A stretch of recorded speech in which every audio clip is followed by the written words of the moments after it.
বলুন মা, কবুল। কবুল। আলহামদুলিল্লাহ, সবাই মোনাজাত করেন। আল্লাহুম্মা আমিন। আব্বা,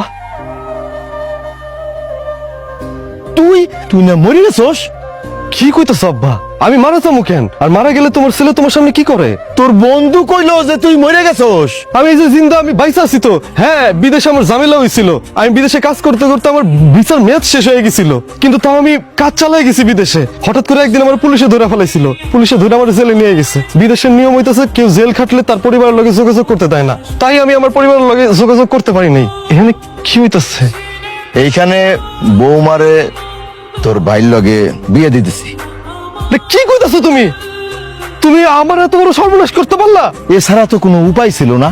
তোর সাথে কোনো যোগাযোগ নাই, ফোনে পাই না। তারপরে তোর বন্ধু কইলো তুই মারা গেছস। সমাজের লোক নানান কথা কয়। চিন্তা ভাবনা কইরা সিদ্ধান্ত আমি নিলাম, ঘরের সম্মান ঘরেই থাক। তাছাড়া তো বৌমা আমার ঘরেরই মাইয়া। কি সমাজের লোক? কি অনেকদিন হয়ে গেছে, তাই বলে তুমি আমার বউরে আমার বড় ভাইয়ের লগে বিয়ে দিয়ে দিবা?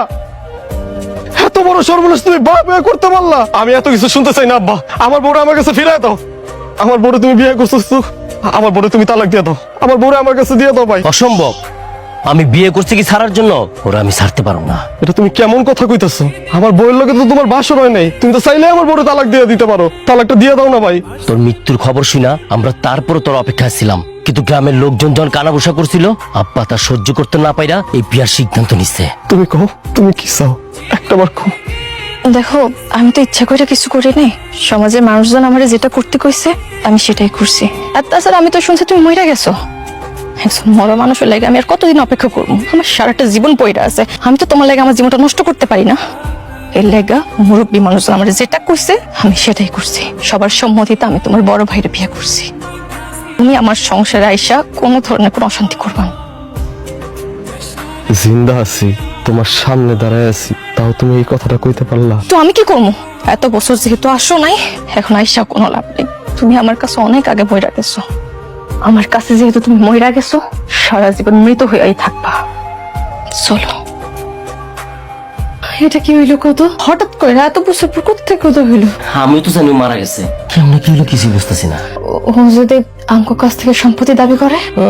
কইলে হইলো? আরে জায়গার সম্পত্তি কি মামা বাড়ির আপনার? চাইলো আর আমি ওর দিয়ে দিলাম। সব সম্পত্তি আমার নামে লেখা। ও আমার জায়গার সম্পত্তির কোনো ভাগই পাইব না। তুমি খালি তোমার জায়গায় ঠিক থাকো, আমি সব ব্যবস্থা করতেছি। তারপর আমার কেমন জানি লাগতেছে। আমার খুব ভয় পাওয়ার কিছু নেই, আমি আছি না। একটা জিনিস মাথায় খেলে না, ও আর আসার সময় পেলো না। আজকে আমাকে এমন একটা সুন্দর দিন, আর এই দিন ওর আসতে হইলো। তুমি আমার মুখ গুমরা করে আসো কেন? তুমি জানো না যেদিন প্রথম আমি তোমার হাসি দেখছিলাম, সেই দিন আমি তোমার প্রেমে পড়ছিলাম। এবার একটু হাসো তো। আচ্ছা হয়েছে না রে, সব ভালো লাগবে না, আমার লজ্জা করতেছে।